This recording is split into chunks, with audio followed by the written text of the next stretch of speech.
Guys, gimana kabar kalian semua hari ini? Seriusan sorry banget loh, kemarin gua AFK 3 hari ya. Di closingan video ini gua ada 2 informasi yang sangat penting buat kalian semua. Terkhususnya nih ya, bagi kalian yang ikut lomba gambar alias WOM 2 Quest kemarin, sampai bikin gua AFK saking pusingnya milih Lord Sepuh di channel ini. Sedangkan informasi keduanya untuk kalian para fans Power Ranger jahat. Kira-kira apa ya informasi pentingnya ya? Tonton aja langsung video ini sampai habis. So, daripada kita kelamaan keburu es kopi panas kalian dingin, mending kalian push dulu tombol subrek, like, dan aktifin lonceng notifikasi di bawah sebagai bentuk support buat channel ini ke depannya. Jangan lupa buat di follow juga sosmednya WOM 2 lewat link yang gue sediakan di bawah. So, tanpa berlama-lama lagi, mari kita mulai Kaiju Hachigo episode keempat.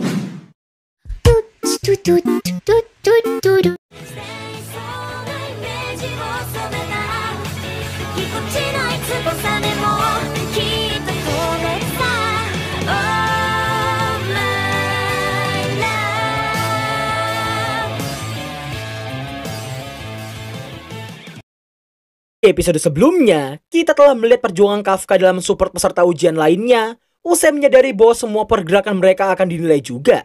Kita juga diperlihatkan betapa giginya Kafka dalam memperjuangkan impian masa kecilnya dulu.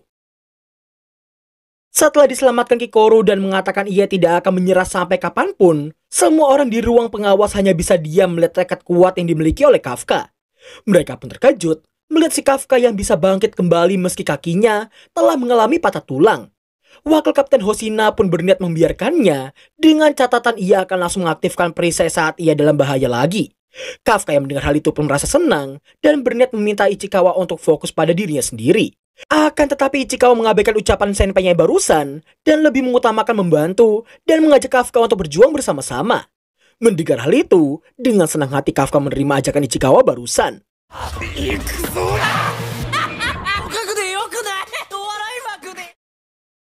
Melihat betapa konyolnya dua combo badut yang satu ini, Wakil Kapten Hoshina sampai dibuat ngakak brutal, bahkan sampai berniat meluluskan keduanya secara langsung dan membuat staf divisi lawak khusus untuk mereka berdua. Kafka lalu minta Ichikawa untuk berlari sekuatan naganya supaya mereka bisa menyusul si Kikoru dan memberinya support di sana. Mendengar perintah senpainya barusan, seketika itu pula Ichikawa langsung berlari sekuatan naganya. Di saat yang bersamaan, Kikoru yang berambisi untuk jadi nomor 1 dalam ujian pun terlihat hunting semua Yojo di sana tanpa ampun sama sekali.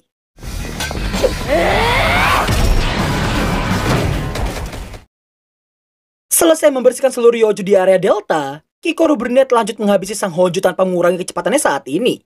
Bermodalkan granat dan skill yang seriusan gak ngotak, pada akhirnya Kikoru berhasil menghabisi Honjo itu dan mengakhiri evaluasi terakhir mereka saat ini.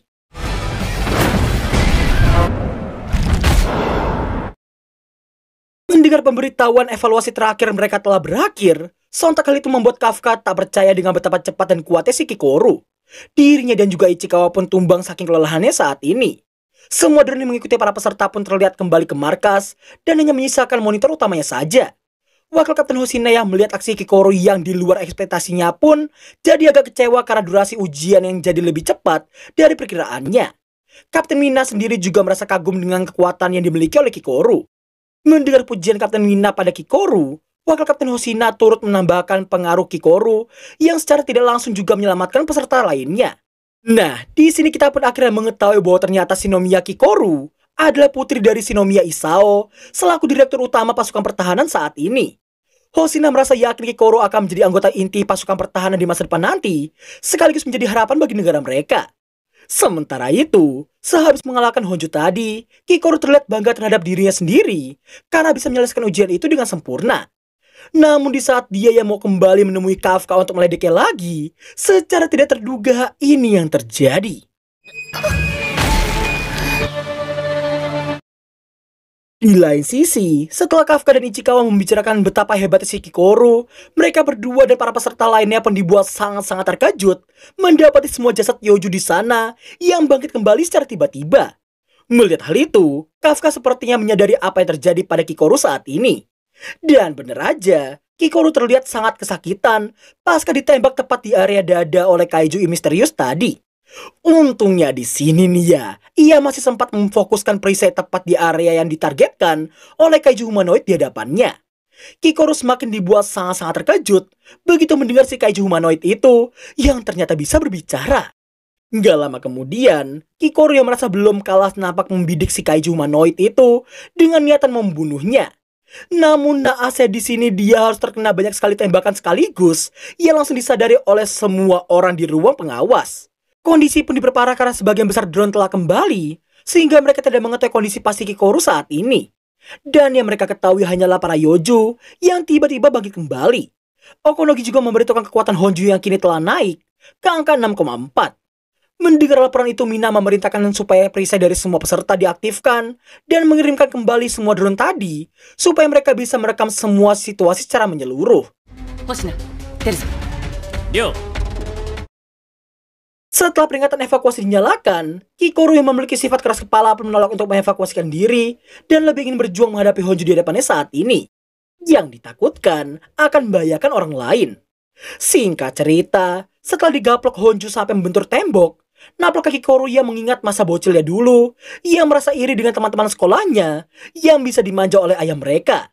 Sedangkan dirinya terus mendapatkan tekanan untuk jadi sempurna. Sebab memahami perasaan Kikoru saat itu pun hanya bisa merasa kasihan padanya. Di tengah perjuangan di bawah tekanan bapaknya sendiri, Kikoru hanya bisa pasrah karena tangannya saat ini ia mengalami patah tulang yang sangat ekstrim.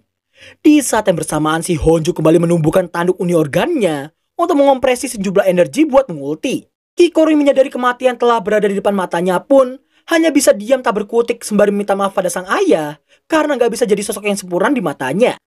Namun di tengah si Honju yang telah selesai mengkompresi energi dan terlihat melemparkannya tepat ke arahnya, secara tidak terduga Kafka datang dan membuat si Kikoru sangat-sangat terkejut sekaligus mempertanyakan kenapa dia ada di tempat itu. Dan di sela momen dimana Kikoru akan dibuat sangat-sangat terkejut begitu mengetahui identitas Kafka yang sebenarnya.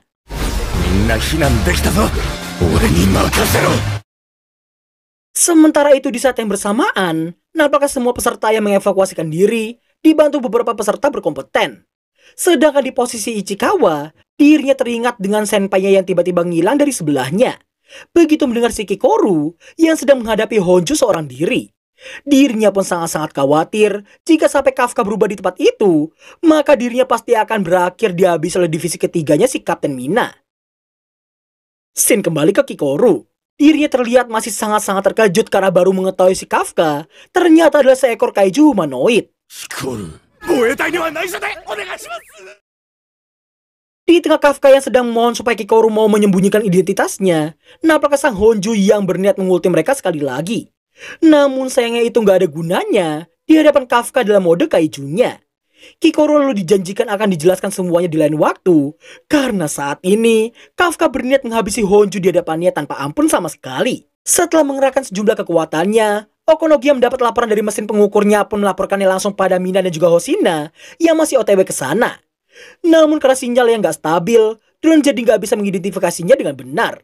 Yang bahkan, setelah alat pengukur melaporkan tingkat kekuatan kaiju humanoid Kafka yang berada di angka 9,8, mereka menganggap mesinnya itu telah rusak pasca terkena gelombang kejut dari Honju tadi. Dan semisal itu bukan kerusakan, bisa dipastikan kaiju baru yang muncul itu adalah dari kaiju terkuat sepanjang sejarah.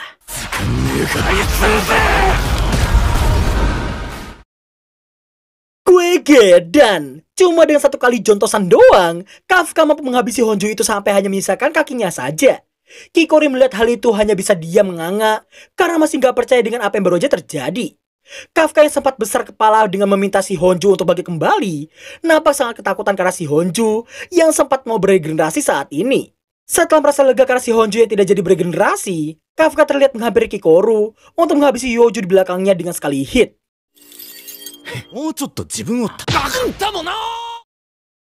Di tengah Ichikawa yang masih mengomeli senpainya yang nekat berubah di tempat itu, Kikoru pun pingsan saking gak kuatnya menampung semua hal yang terjadi. Singkat waktu, sesampai Kapten Mina dan juga Wakil Hoshina di sana, mereka berdua hanya mendapati Honju tadi yang telah hancur tak berbentuk. Hoshina pun merasa pernah melihat kondisi yang serupa, tapi dia gak ingat itu ada di mana. Setelah dua anak buah mereka yang datang untuk melaporkan tidak adanya jejak peserta di tempat itu, Okonogi turut memberitahukan bahwa 3 orang terakhir yang datang ke tempat evakuasi adalah Kafka, Ichikawa, dan juga Kikoru. Meski telah merasa tenang karena semua peserta berhasil dievakuasikan, akan tetapi Hoshina bisa langsung mengetahui bahwa Kikoru tak mungkin bisa mengalahkan Sang Honju sampai sebrutal itu. Gak lama kemudian, Hoshina baru ingat bahwa kondisi tersebut pernah terjadi 3 bulan yang lalu. Scene berpindah ke Kafka yang saat ini sedang dirawat di rumah sakit. Singkat cerita, setelah Ichikawa memberitahukan garis besar setelah mereka dievakuasikan, Kafka memberitahukan Kohainya tentang lawannya tadi yang bisa ia akhiri dengan singkat. Dan memberitahunya tentang mengejar impian adalah suatu hal yang sangat-sangat sulit untuk ditinggalkan. Di tengah mereka berdua yang sedang mengobrol, nampaknya Mina yang ternyata sudah ada di depan ruangan Kafka. Dirinya lalu masuk hanya untuk berterima kasih pada mereka berdua yang telah berhasil membawa Kikoru kembali dengan selamat.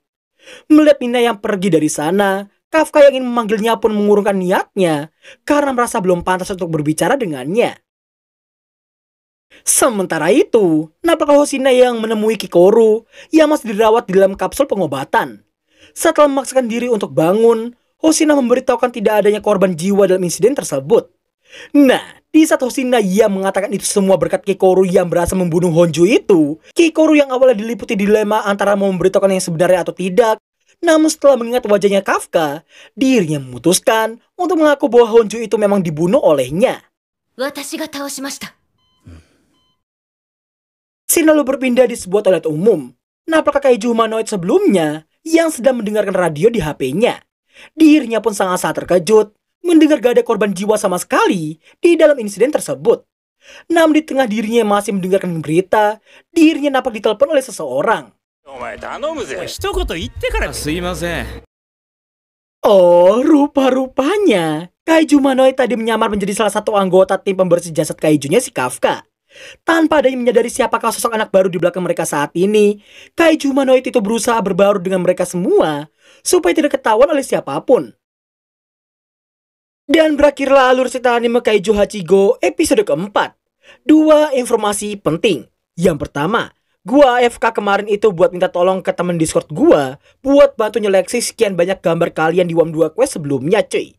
Dan syukurnya dia on kemarin. Jadi harusnya mulai hari ini atau besok, para champion termasuk 2 harapan udah gua kasih hadiahnya. Deg-degan siapa pemenangnya? Gak apa-apa. Menang kalah udah biasa kok guys. Oh ya, sekedar informasi kecil aja, event WAM 2 Quest bakal gua adain setiap 2-3 bulan sekali. Tugas kalian hanya perlu share channel WAM 2 ke temen-temen, orang tua, atau tetangga kalian aja sekalian. Biar kedepannya nih ya, hadiah WAM 2 Quest bisa gua tingkatin. Lalu informasi kedua adalah Sentai Desu episode kelima yang kena delay 1 minggu. Dan ini buat kalian yang selalu komen, kan delay seminggu harusnya kan 2 episode langsung dong. Gini ya bocil ya, delay bukan berarti akan disetak jadi 2 episode. Delaynya itu ya membuat proses pembuatan atau mungkin finishingnya terhenti karena event yang diadakan di hari itu. Dan mungkin aja stasiun TV yang menayangkan Sentai Desu di Jepang mendelay schedule demi event TBS Golf yang diadakan di hari itu. Dan dari postingan mereka di X, Sentai Desu akan dilanjutkan di tanggal 12 Mei 2024. Dan jangan lupa karena gua itu konten alur anime, jadi gua upload H+1 setelah tayang, alias di hari Seninnya. Jadi ya kalau lu gak mau dengerin gua juga gak apa-apa, paksain aja pikiran bocil lu sampai kerja nanti cuy. Dan rasain sendiri apa yang dirasain semua pekerja mau dalam profesi apapun.